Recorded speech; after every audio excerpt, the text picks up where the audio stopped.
I had 6 months before my start date, and I had been thinking about a business idea.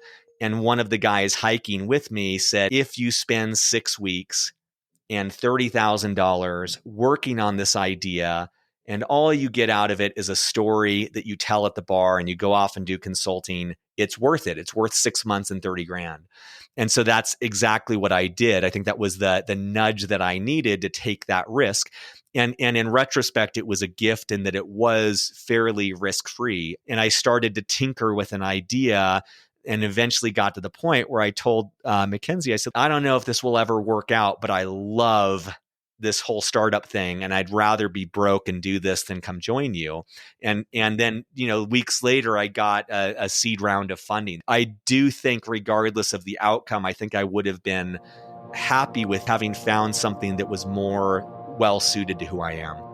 Justin Nassiri is the founder and CEO of Executive Presence, a company that manages the LinkedIn presence of executives.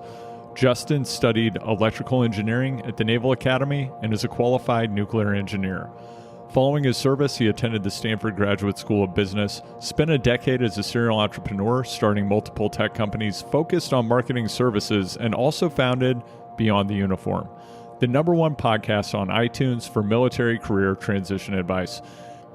In this conversation, we talk about the ups, downs, and sideways of entrepreneurship, confidence, parenting, the power of storytelling, the multiple dimensions of performance and performing, music as a catalyst for collaborative learning, why Justin chooses transparency and vulnerability as a leader, and more.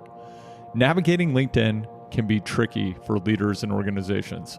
What do you say? When? To what end?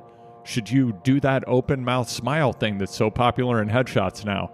Executive Presence helps executives find the right ways to show up on an increasingly important communications channel that frustrates many and that few understand how to successfully leverage in a way that's authentic, efficient, and measurable.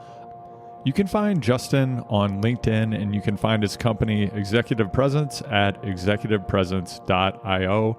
As always, those links are in the show notes. If you're new to the show, thank you for listening, and please like, subscribe, hit 5 stars, and leave a review wherever you listen. Choose the Hard Way is a podcast where guests share stories about how hard things build stronger humans. I'm Andrew Vance, and I've spent more than 25 years telling and shaping the stories of the world's top performers, brands, and businesses. I've held executive and senior leadership roles at the social network for athletes Strava and the human performance company TRX. My byline as a journalist has appeared in outlets including Rolling Stone, Outside Magazine, the Los Angeles Times, and dozens of other publications. Today, I advise and consult with businesses and nonprofits on high-impact storytelling strategies, and I coach leaders to become high-performance communicators. If you'd like to work with me, please reach out on LinkedIn, send an email to choosethehardway@gmail.com, or you can DM me at Vance. I'm also now considering sponsorship from mission-aligned brands to support this show in 2023 and beyond. If that's you, reach out. You can sign up for the newsletter at choosethehardway.com to hear the stories behind these stories and a look at what's ahead. If you'd like to suggest a guest or just say hello, you can DM me at HardwayPod on social or send an email to choosethehardway@gmail.com. As always, you can find those links in the show notes. So for college, I went to the Naval Academy, and one of the best things that I did was I was part of a singing group there called the Men's Glee Club. And one part of it was the group was really good, but one part was who doesn't love a backdrop of people in uniform? And so by virtue of those two things, we ended up performing, and our proximity to DC, we just ended up performing at some like really incredible events. And so during my 4 years, I sang for President Carter, President Clinton, both President Bushes, and in my senior year, I was the president of our group. And so rank hath its privileges. I was able to spend 15 minutes with President Bush and his wife, just with me and our senior officer, just shooting the shit for 15 minutes. And so not only was I able to perform for him, but was able to just kind of chat with him and interact with him, which is a real, in retrospect, I don't think I fully appreciated the enormity of that. But I feel like, now 20 years later, I realized, like, man, to achieve the presidency, like, what does it take I'm in awe of a lot of our clients who are CEOs of a couple 100-person companies. To get to that level, how much more determination and ability does it take? And so I'd probably use that time differently were I to go back. But even at that young age, it gave me just an impression of, like, wow, this is someone who is really shaped world events in a way I can't really comprehend. Did you have any idea that you might end up getting some kind of private time with the president during that engagement, or were they just kind of like, "Hey, Justin, we really enjoyed I think it was your pretty harmony last on this minute. one"? Yeah, I think it was pretty last minute. So we were this specific event was the opening of his presidential library. And I believe what happened was they just said, "Hey, he's got a little bit of time." He asked if you guys wanted to meet with him. And so it was probably better. I would have been more nervous had I had more time to think about it, but it was pretty last minute. When did you get into singing? It was in high school. And I wish I could say that my love of music was pure. I think at the time I was avoiding physical education. And so marching band and vocal ensemble, those were ways to get out of it, which I honestly regret. Music was great for me, but I really wish, like someone like you who really appears like your physicality has been a huge component of your growth, and much later in life I'm finding that. But so I was avoiding PE and got into music, but that ended up being also a foundation of my leadership journey, where I ended up being drum major for our high school, and then in college I ended up being president of the men's glee club. And I would say that, even amidst a lot of leadership experiences, those both were very formative of just helping me understand this crazy thing of how do you lead a group? How do you plan? How do you motivate? How do you inspire? How do you use different leadership skills based on the circumstances? And I kind of feel like those things you just have to learn by doing, or at least I do. I read a lot of books, but I'm not sure how much that affects my leadership style. But I can think of specific times that I took an approach and it worked or it didn't work. And I think that still shows up in how I lead today as a CEO. And within the context of music, because of course, not everyone listening to this show has had the opportunity to be in a band or to be in a choir or a glee club. I also, when I reflect back on my experiences with leadership and collaboration, I played in bands in high school. I played in punk rock and hardcore bands. Yes. I didn't, ironically, I didn't regard myself as much of an athlete at all, because I went to a high school where I had classmates that went on to play in the NFL, and that was kind of a normal thing. Wow. At the high school I went to, I was a very small, skinny kid. Everybody thought I should be an amazing distance runner because I was somewhat tall and very skinny.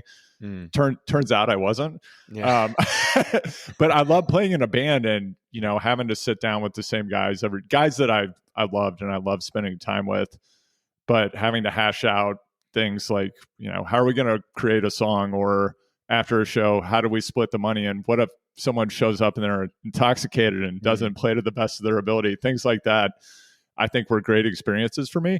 So for you, within the context of getting people together to sing, I didn't have that particular music experience, but what kind of like coordination or leadership has to happen in a group like that? I'll give a couple general thoughts, and then I have a specific story that just stands out as you bring that up. I think that a couple of things that I benefited from just music in general was first of all just the concept of practice and how anything requires repetition, and that through repetition you can get better. So that was one thing that stood out. A second was, one thing I like about, I think, any team, of which a music group is certainly a team, I do like the element that it is the sum that's greater than the parts. And so the sense that sometimes you are in the spotlight and sometimes you're in the background and sometimes you're complimenting someone else and sometimes they're complimenting you. So I feel like there's something there for not just leadership, but life, of this sense of like, I feel like my perception of society today is it's more like we're all striving to be our own single YouTube star. And I feel like I wish we adopted more of this mentality of team and how we can complement each other. But I'll share one, specific story, and it's music is the backdrop, but it's pretty representative of how I learned. My last year at the Naval Academy, we were about to go on stage. We were on a 7-day tour. It was very demanding. Everyone was exhausted. We're on the risers, the curtains down, and it's about to go up, and it's 5,000 person sold out auditorium. And on trips like this, tempers are very thin. And I forget the exact, it was our conductor had said something about what we were going to perform. And then, one of the guys in the group asked the exact thing he had just said, which, the conductor just lost it. And he's like, are you honestly not listening? And it's just seconds to go before the curtain goes up, and just you can sense the tension in the group that's not going to help them do their best work. And so I just kind of went with the moment, and I just the guy's name was Alexander. I said, Alexander, what have you done? You've ruined Christmas. And it wasn't even that funny, but it was like so tense that just everyone laughed. It really released that nervousness. Literally, my vice president standing next to me looked at me, he's like, thank you. And like the curtain went up and we gave a great performance. And so I feel like great music, there's a lot of improvisation, and great music, there's a lot of just kind of going with the energy of the moment. I think that my experience with leadership is that it's kind of sensing what's going on with the group and what does the group need? What does the moment command from us? And very often as a leader, I think it brings discomfort, but you have to be willing to do what the moment requires, regardless of personal preference, or even if it's in your best interest, if it's in best interest of the group. Right. And if we, of course, are going to talk about your new company, or it's your most recent company, rather, Executive Presence, and it's in the LinkedIn space, which we've covered in the introduction. But something you posted recently was about General John Allen, and you talked about how he's the best leader you've ever worked with or been in the presence of. You gave some examples of characteristics that he exhibited. Is there any specific moment to you that really embodied who he was as a leader and why you admired him so much? He a very good friend of mine passed away while I was at the Naval Academy. And I just remember I'd known him in a professional context for a while, but just, I was very close with him and seated with his parents and two of my friends. And he just he came up in that moment. And what I remember, like the felt sense, was just the extreme compassion and empathy he had for these two parents and for us as friends. He had been a leader at that point. He was I believe he was a colonel. He wasn't yet a general, I believe. And so he had, obviously led men who had died in service. And so I think he knew that, and he was a parent himself. But it was just this sense of like, wow, here's this leader who is the second person in charge of 5,000 students in this Naval Academy and all of these things. He's got so much here. And yet in these moments that matter, he brought a level of humanity. He brought a level of vulnerability. He like brought his whole self, which I think is important in any leader. But I think in the military, where you're in a uniform and you have all of these requirements, you have all these expectations, it can be, easier to be buttoned up and emotionally distanced. And he really just brought a level of love and compassion that was so meaningful. And I think that to me represented the type of leader he was, that on a stage, he could command a crowd, but in the most trying, intimate, personal situations, he could be there one-on-one just as intently. And there was no difference between the man I saw on the stage and the man I saw in that intimate setting. It was just him being a person of tremendous character. And, I just believe like that level of leadership, it can be felt like physically in the room. It's like that's literally, the name of my company, Executive Presence. We would talk about that at the Naval Academy. Like executive presence was something that when you walk into a room, the people there feel the person that you are. They feel the leader that you are. And that's what I experienced in that room, was that level of presence that's just really overpowering and to me awe-inspiring. Yeah, and it's interesting that you mentioned that feeling of presence. I mean, there's a component of charisma, but there's something superordinate to that, I think, with people who are great leaders. Something that it's making me think about is, and part of why I reached out to you, because I saw, what you've been doing with executive presence. I've been following you on LinkedIn. And I actually, probably a decade later, I still remember sitting down and having like a 30-minute meeting with you when I was the head of content at TRX. You were working on, I think, what at the time was your first Yep. startup, and you were in there, I think, pitching it to us or trying to get us to use the service. And at that time, I thought, wow, this person has presence, and something about it stuck with me. And then seeing you a decade later, I was like, oh, of course, this guy has had this incredible trajectory and is doing all these interesting things now. Thank you. Yeah, for sure. And as you reflect back on, it also feels a little bit weird to talk to someone about the, like, who were they in high school? It's just like not a common question for adults. Yet when someone does something like goes to an academy, for example, I think there is a degree of interest in both, particularly in the midst of the GWAT, like what drew you to going to an academy, knowing what the other side of that might look like. Yep. And who were you as a person when you entered, and what did you become by the time you left? I know that's a very big question, but yeah, what do you think about that? Man, I think one of my character traits that I hear from people is earnest, and I think that lands for me. And I think in high school there was that component of earnestness, of wanting to do the right thing. And so I think the decision. So my brother, who's 18 months older than me, he went to the Naval Academy, and I'd never heard about it until he went. And I was pretty resistant because I didn't want, after being back to back in school through high school, I didn't want to feel in his shadow. And a teacher of mine that I respected pulled me aside. I don't know how she picked up on that fear, but she literally said, "It's a big place. You can pave your own way." And I don't know if I would have gone without her saying that.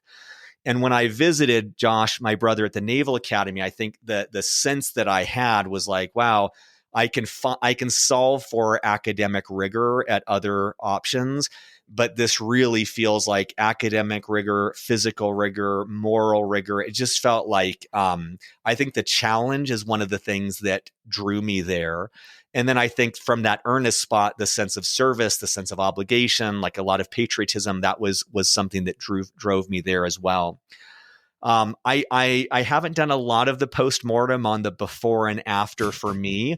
I'll say that, at this point in my life now with two young kids, I have maybe a more nuanced view. I think that, on the pro side, I think that, like being a mama's boy probably through the end of high school, I think it was a very powerful separation of just being on my own in a very different way than even if I'd gone off to college. So I think that there was, for me, a lot of necessary growing up and just kind of stepping into who I am that was very beneficial.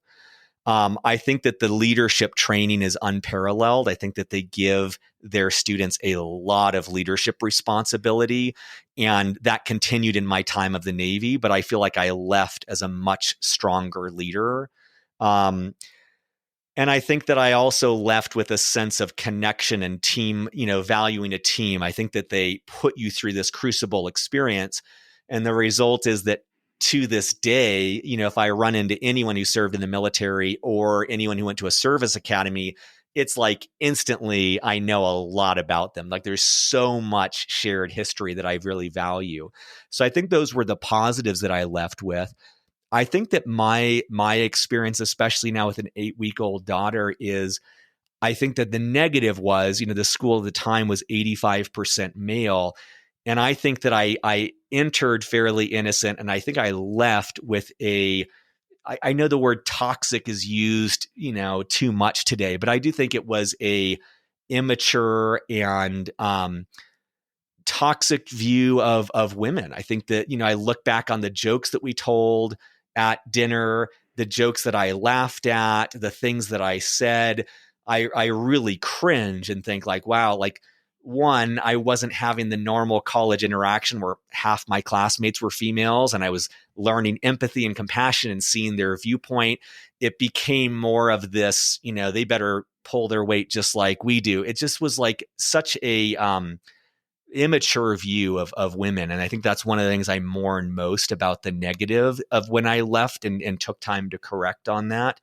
And I think the other is that, while the leadership training and the military training was exceptional, and that's why I was there, I also feel like I was behind. When I went to business school, there was so much catching up to do of not knowing just very common business things.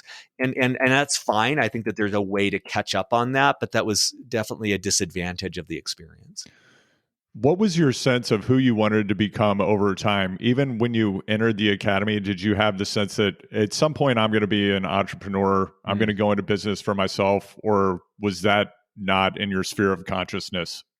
It wasn't. I don't, it might be revisionist history, but I don't really remember thinking of that as a career path option. And I think that because of the level of ignorance, I think that my perception of what life would look like after the military was very vague, of doing some sort of job and making good money. I don't think I had any sense for what that would look like, what the capacity would look like.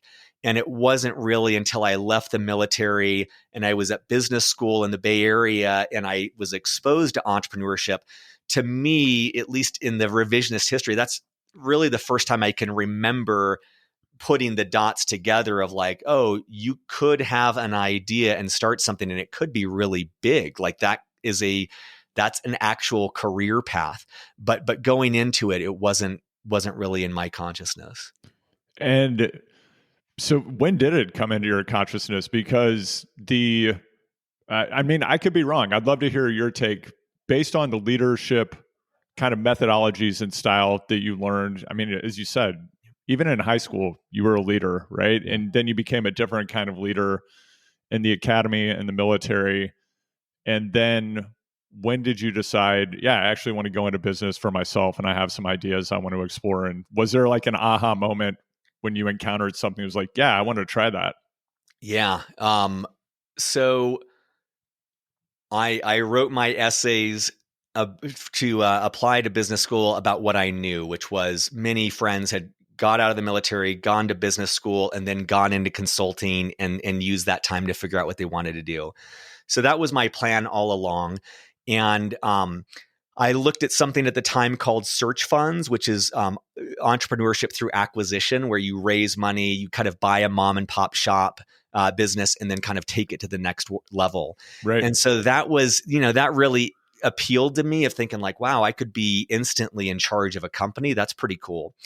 But I had enough self-awareness to think like, I don't really have enough business experience to do that independently. So maybe I can find a classmate to partner with where we could complement each other and make it work. And so that was, probably a year I spent at business school doing that search and wasn't able to. So I accepted a consulting offer to go to New York with McKinsey and Company. And when I graduated the next day, I flew to Alaska with 2 classmates. We took another plane to Wrangell's Alliance National Park, and we, planed in and hiked for 2 weeks. And the plane flew back and picked us up and flew us out. And lots of time in those 2 weeks to have conversations. But I had 6 months before my start date, and I had been thinking about a business idea. And one of the guys hiking with me said, hey, man, if you spend 6 weeks and $30,000 working on this idea, and all you get out of it is a story that you tell at the bar and you go off and do consulting, it's worth it. It's worth 6 months and 30 grand. And so that's exactly what I did. I think that was the nudge that I needed to take that risk. And in retrospect, it was a gift in that it was fairly risk-free. I had a great job waiting for me. I didn't really need to worry about money. So I had a fair bit of time. And I started to tinker with an idea and eventually got to the point where I told Mackenzie, I said, look, I don't know if this will ever work out, but I love this whole startup thing, and I'd rather be broke and do this than come join you. And then, weeks later, I got a seed round of funding. So it worked out. But I do think, regardless of the outcome, I think I would have been happy with that, like having found something that was more well suited to who I am. This isn't how I built this, of course, but I am very curious. When you identified the problem space, and I'd love to hear how at that time you thought of the problem space, what opportunity did you see, and what was your minimum viable test, or how did you approach prototyping your solution? Well, I think one fault over the last 10 years is that I get very energized creatively. But I think that a fault that I have is I don't give scrutiny to the business model behind it. And that applies to my first company. That applies to my podcast. Many things I get excited about because I enjoy the creation process. But I would have benefited from slowing down to say, okay, is this the biggest business opportunity to solve? And not just solving for creative excitement, but also for business viability. But the high level overview was I had a 2-semester class at business school that was around starting a company. And we used that process to stumble on the idea of how do we preserve life memories? And this was, prior to Facebook timeline, but the thought was, what if we had a way where we could get the stories from our parents so that our future kids know who our parents are? How could we collect their life stories? And so that was the very first starting point, which proved to be extremely cumbersome to solve. But the piece and the insight that came out of that was that video is a very compelling way to capture story. And so I had a call with someone at eHarmony who talked about the power of testimonials and how there was a business use case there and how they had a lot of budget for that. So I kind of left behind the consumer-facing idea and transitioned it to be more about selling to businesses the power of easy customer testimonials on video.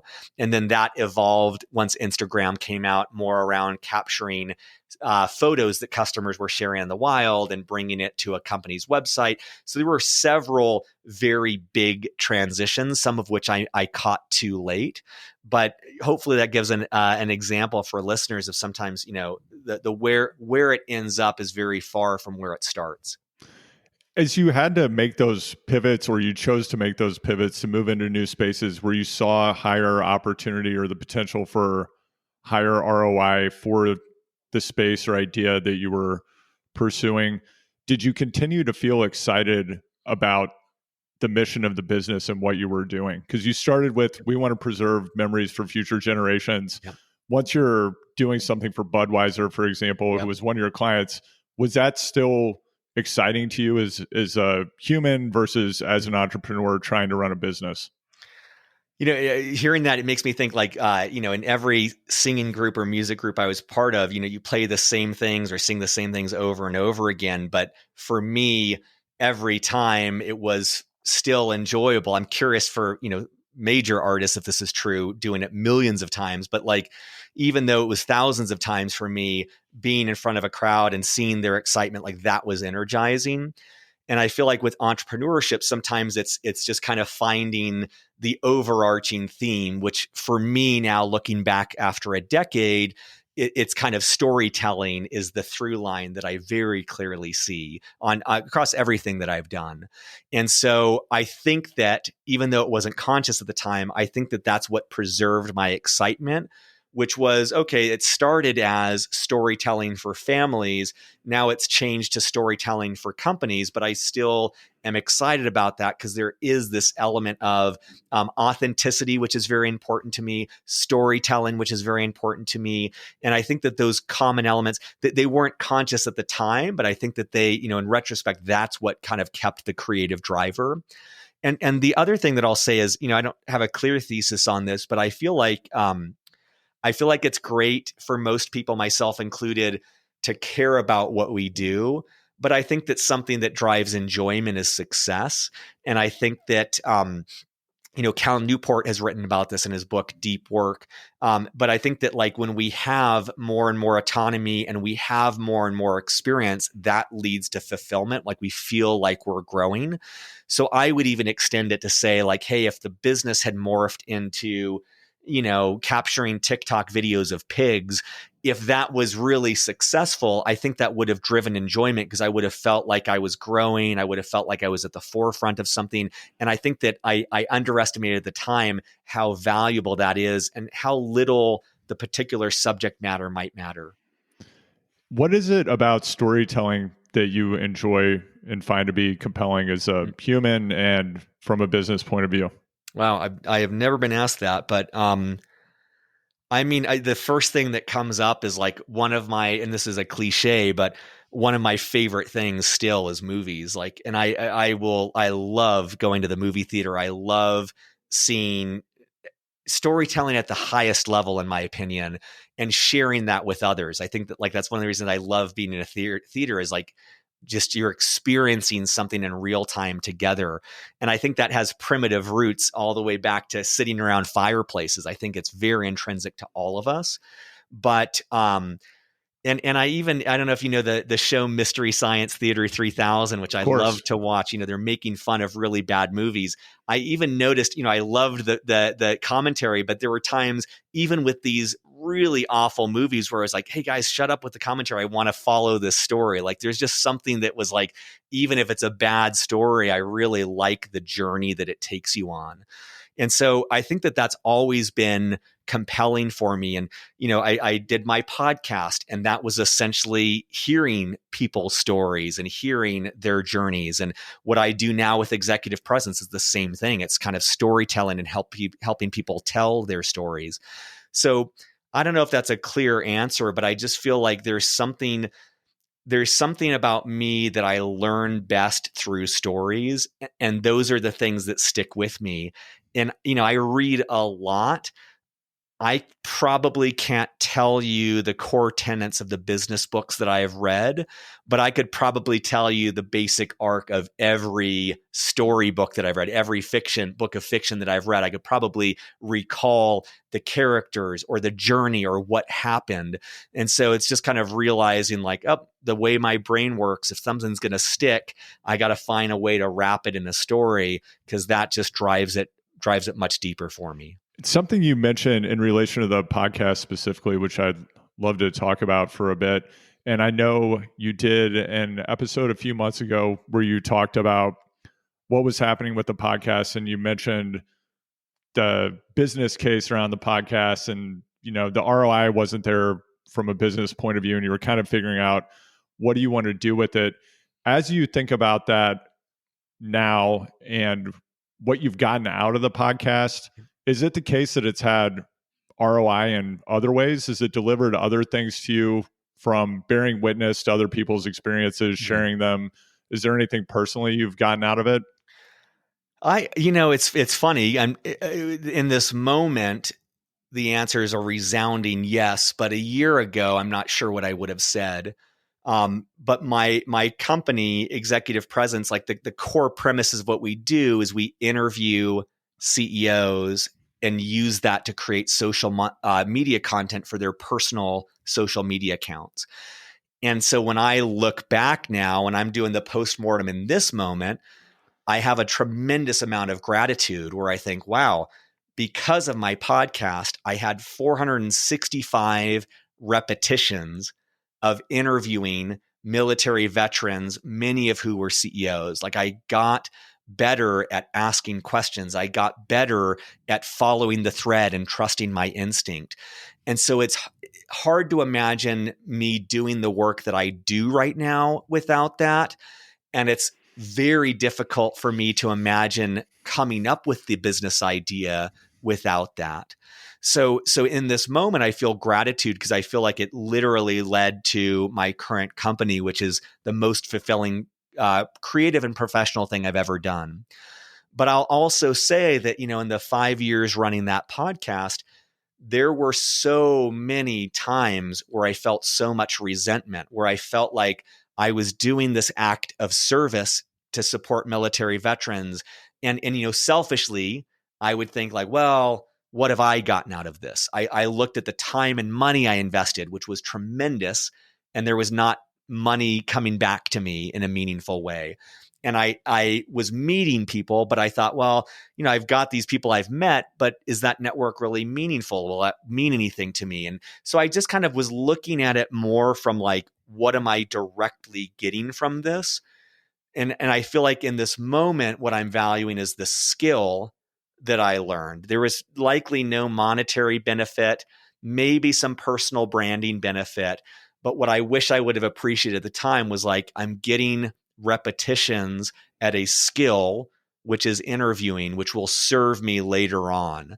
And I guess if I really were to go back, I wish I would have gone in cleanly with, I'm going to invest this amount of time and money to develop a skill, and I don't need anything else from that. I think that would have prevented the roller coaster I felt of feeling in love with the podcast and then at times feeling really resentful and like it was a one-way relationship. What was your intent when you launched the podcast? What did you hope you would achieve and that you would get out of it? So this goes back to my lack of business model from the start. I think that generosity is one of my values, and it's one of our company values as well.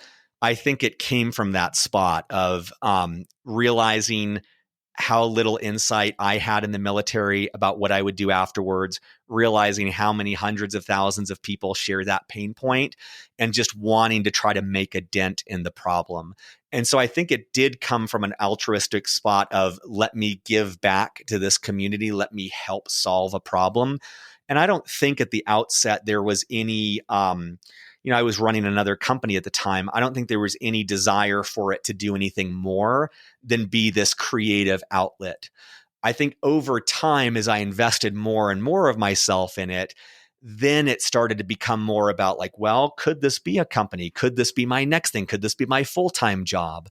But I think about that a lot because it's like, sometimes I feel like businesses or organizations have a life of their own that they're meant to play out.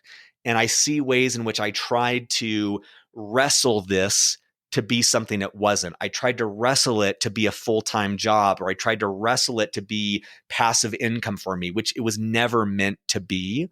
And so I take away from that, even with executive presence, like, to what extent can I have my desires, but also respect the life of this organization and what it's meant to be? And that might not be in alignment with what I'm wanting, and that's okay as well, but not trying to force something to be something that it's not. I want to come back to how elements of that have manifested in what you've done with the executive presence. And something that's on my mind right now is you spent all this time as a performer when you were a younger person. Yep. And what do you do with that today? Like, do you still have that urge to perform, to be actually on stage, to sing, to make music, like whatever the case may be? Do you enjoy that feeling of being in the spotlight? And now as a father, as a founder, how does that show up for you? Wow. That's a really good question. And it's funny too. I think I'm pausing because my son, who's about to turn 4, I feel like one thing that comes through really powerfully from him is he's like an entertainer. I can see these aspects where he's very performative, and I think he gets that from me. I think that hearing that, the first thought is like, wow, that's actually a big part of who I am that I'm not really giving space to, and I'd like to think of more ways to do that. I think that on a smaller level with my team, when we have team meetings, that is a chance for me to present and for me to lead and for me to have a moment in the spotlight to connect with others. And I enjoy that. So it's a small way of doing that. Um, I know that there are lots of times with friends where I really enjoy that. Like I really enjoy entertaining and telling jokes, and I really like that spotlight. But I think you're uncovering something I need to think about, which is like I think that is a core need of mine that is, definitely on the sidelines for right now. Though, it's interesting because as I invest more in my own social media presence, I can see how an element of that, instead of applause, you're looking for likes. It's like you're wanting that reaction. And it's interesting because I feel like there can be a certain neediness that comes from that. And no one, a comedian that's like needing you to laugh is like so off-putting. And I feel like the same is true on social media. So I guess where I land is like hearing you're saying that, it's like, wow, I want to make sure I'm finding healthy ways to perform so I'm not, malnourished in that way, and then bringing that energy into my team setting or even my social media setting.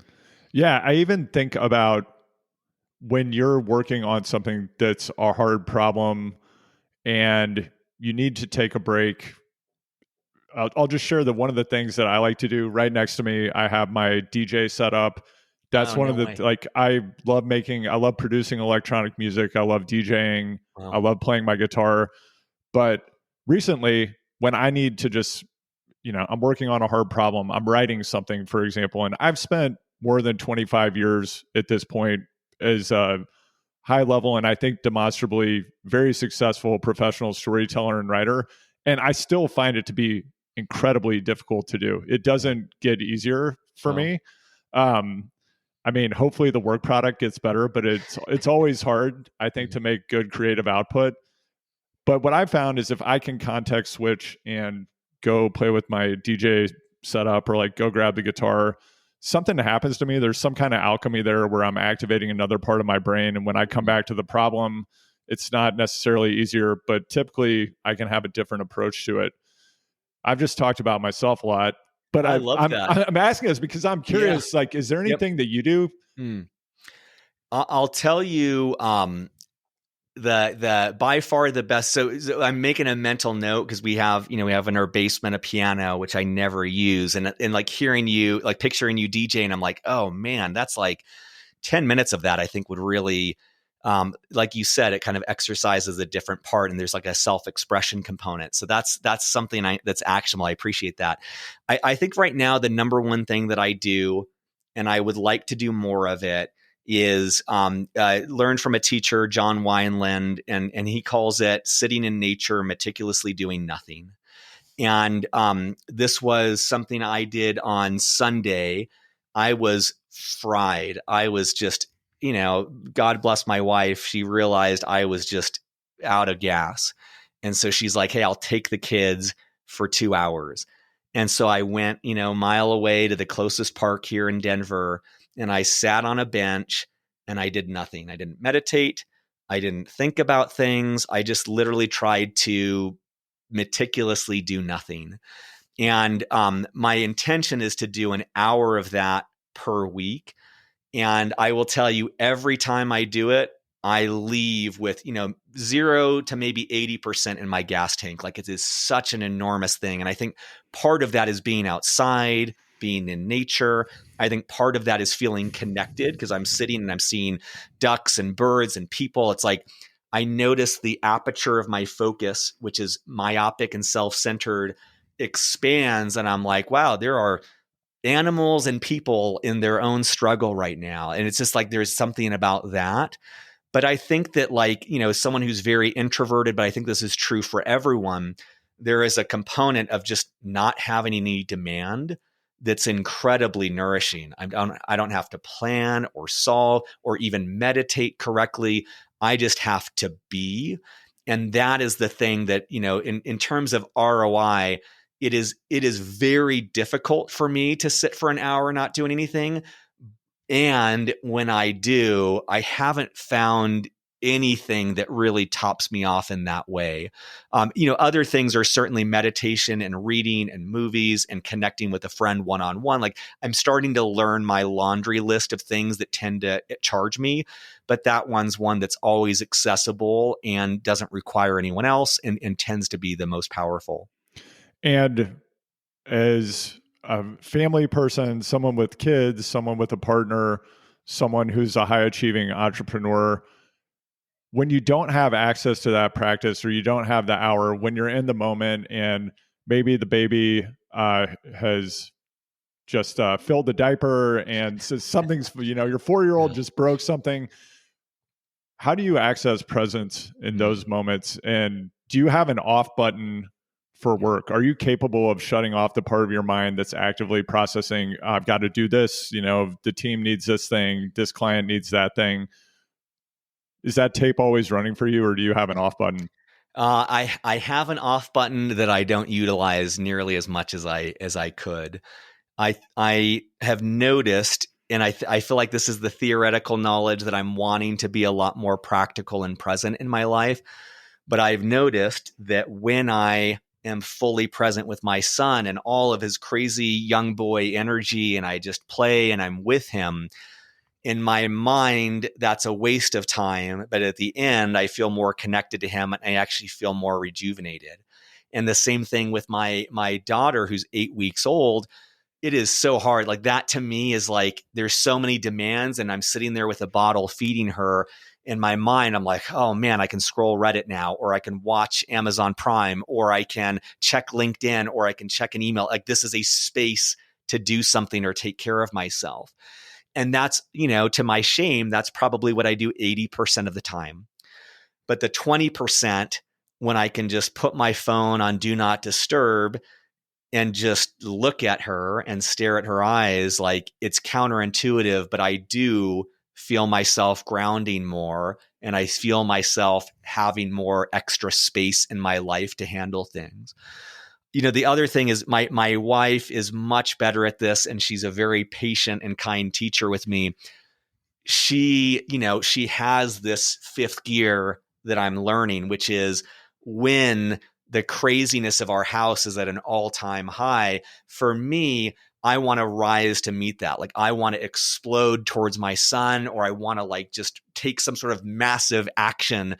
And she's able to just breathe and slow down and role model to our kids, and to me, honestly, of like, I can do this. Like, I can go to a deeper level.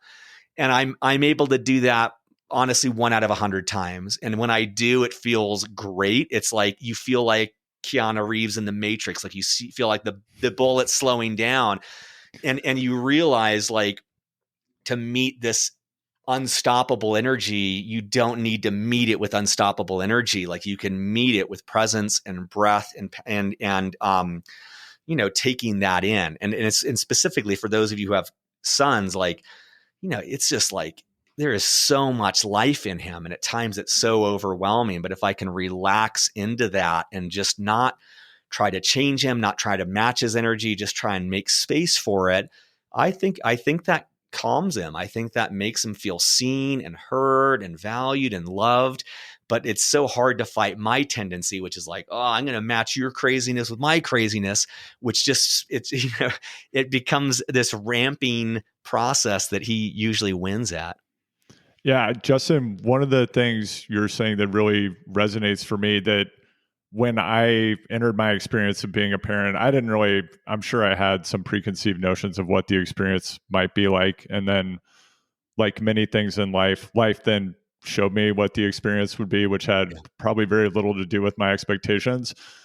One of the things that I try to be present to, and kind of like you, probably 1 in 100 times I achieve this, but I actively work on it, is I really think about, my children are amazing in so many different ways, and they present me with hundreds of opportunities every day to expand the elasticity of my patience and of my presence. Yeah. And I mean, and that's a gift, that's a meditation in itself. And if you can't roll with it, it also can drive you kind of nuts. And my kids are both they're total maniacs in the best way, right? Mm. They have very high energy, but a lot of that resonates with me. I wanted to come back though to this idea of performance, and you are in the LinkedIn space with your company. And when I think about social media, we also talked a bit about authenticity. And we know that it's important for leaders to show up with authenticity, whether it's in real life or on social media. And, LinkedIn, like all social media, it's a performance, right? Yeah. Like you're selectively presenting information. So I wanted to talk a bit about how did you end up founding Executive Presence, and how did all of your past experience manifest in this moment when you decided to move in the direction of forming this business? Yeah. I want to call out, I love your phrase, expanding the elasticity of patience. It's like, I just think that's powerful to me because it's like, wow, when I'm being stretched, that's actually a good thing. It's like expanding that. So I really like the way you said that. The short of it is I was running another company, which I've since sold, and Executive Presence came out of that. And the founding principle was spending a lot of time on LinkedIn. I saw people with very loud and prominent voices. And I realized what an asset that is for hiring, fundraising, sales, partnerships, everything. Very envious of that. And I realized that from the podcast, from business school, from past experience, I realized there are people out there who have done unbelievable things, and they're not active on LinkedIn because they're building an empire. They don't have time for it. And so my intention was, could I find a way to tap into the insight and experience of some of the most capable people on the planet, and in an efficient and authentic way, bring that to LinkedIn for them?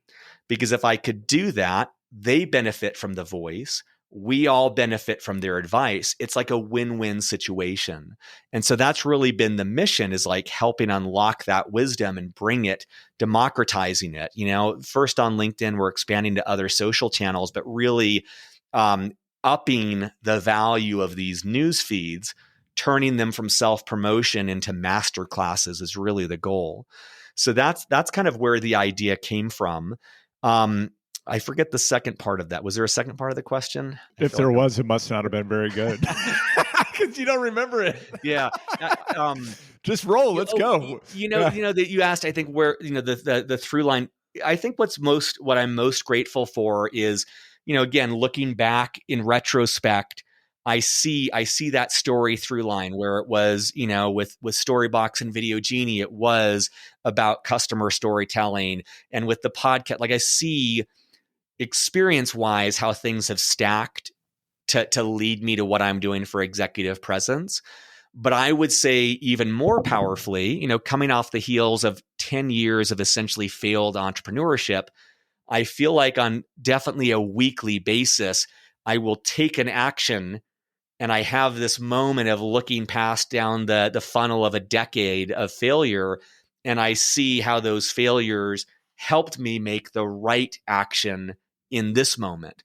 And so I'm just really grateful for that, because when I interact with my team, when I make a business decision that goes well, I realize it's not some innate ability.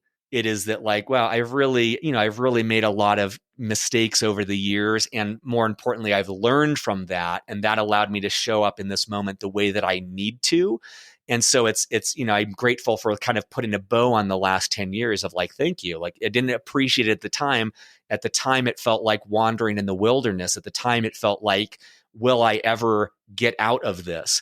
And it's given me this new perspective of like, well, I was exactly where I needed to be. I was learning exactly what I needed to learn, so that right now I can show up as a much better leader, or a much better, father, or a much better salesperson, or a much better marketer, whatever it is.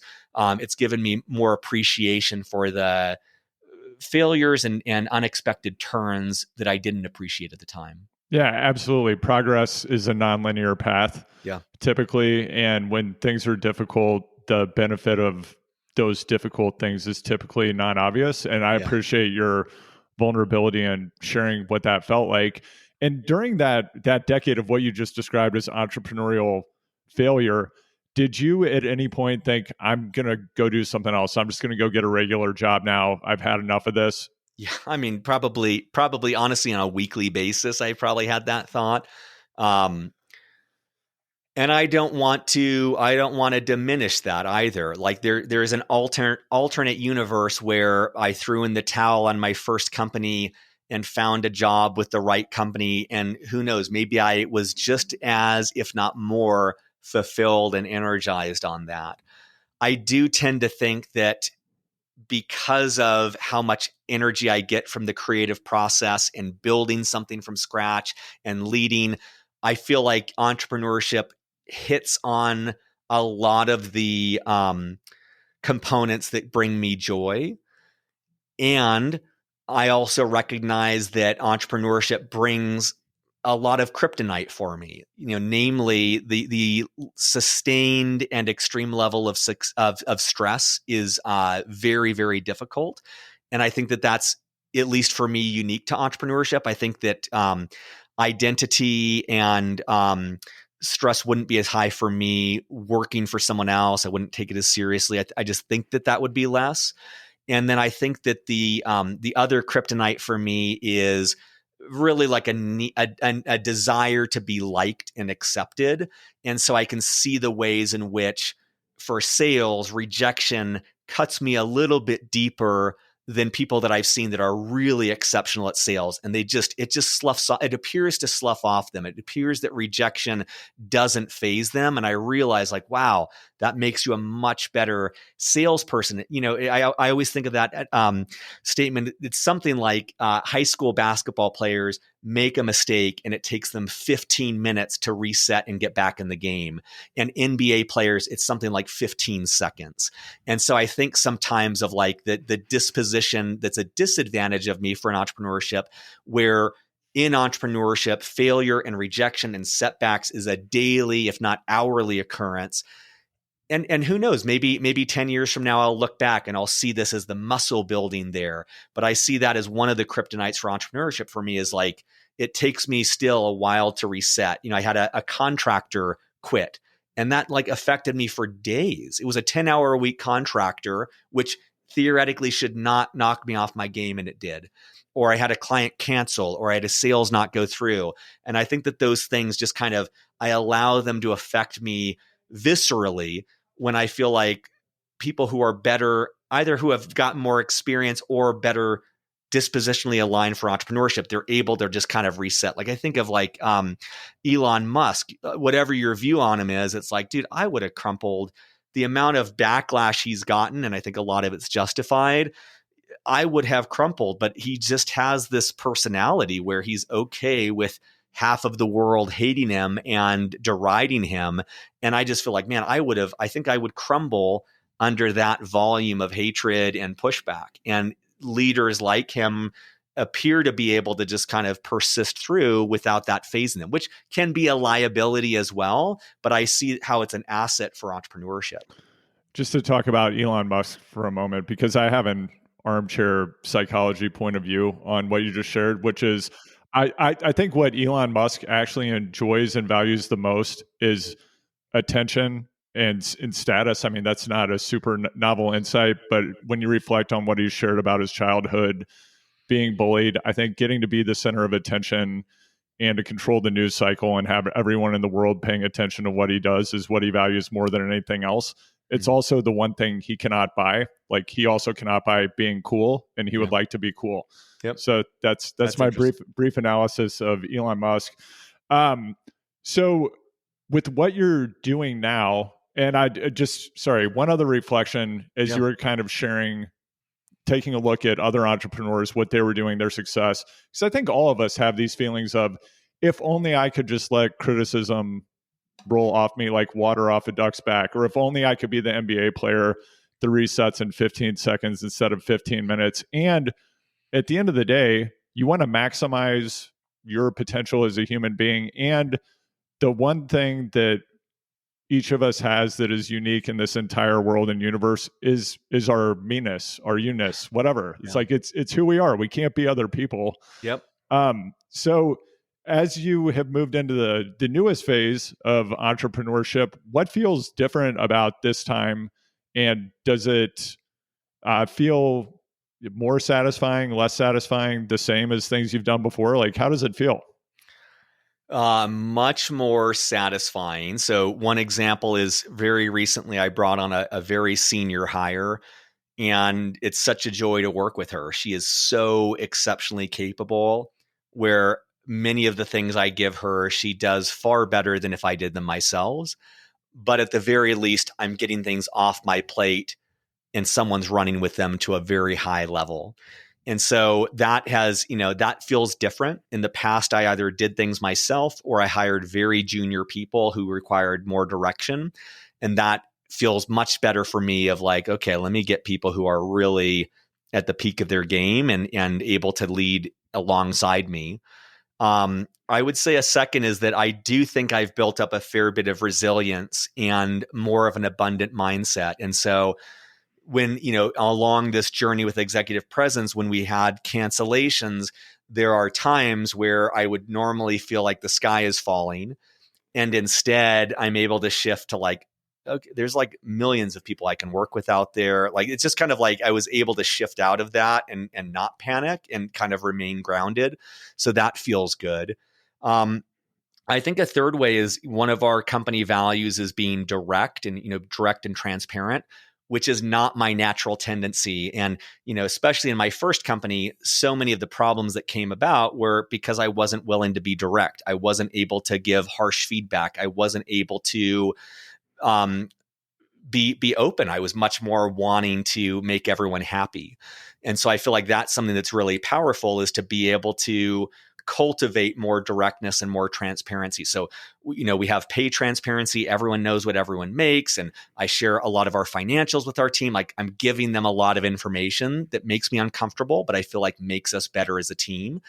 And really trying to get us used to, we have everyone gets a monthly performance review with a rating and like just very concrete and direct. And I feel like that's a huge improvement, not just in the business, but in my life, is developing that muscle of just being able to say exactly what I need to say as succinctly as possible without beating around the bush. And I notice how people rise to that. It might sting a little bit, but they rise just in the same way that I do. And they're direct with me and they call me out on a mistake I'm making. So those are a couple ways that feel different right now. I don't say this about a lot of things that I experience on LinkedIn, but I will say I find your content to be very compelling, and a lot of the things that you just shared, I mean this as a compliment in the best way possible. It's almost like you're becoming the Gary V of LinkedIn. Like, I'm like, oh my God, did he just do that? Like, you shared that meeting of, sharing like the pay. You made a video about pay transparency with your team. And I was like, holy shit, this guy's really doing this. And it's on LinkedIn. I thought it was great content. It had me on the edge of my seat, which I can't typically say for something on LinkedIn. And, just with my past experience as a communications executive, I think if there's anybody out there listening to this and you're a founder, you're a CEO, you're an exec, you want to up-level your presence on LinkedIn, Executive Presence and Justin are doing incredible work, and people should check it out. I know that people are always looking for these types of services, but I think you're solving and providing a solution that is desperately needed that I wasn't aware of before I saw you doing it.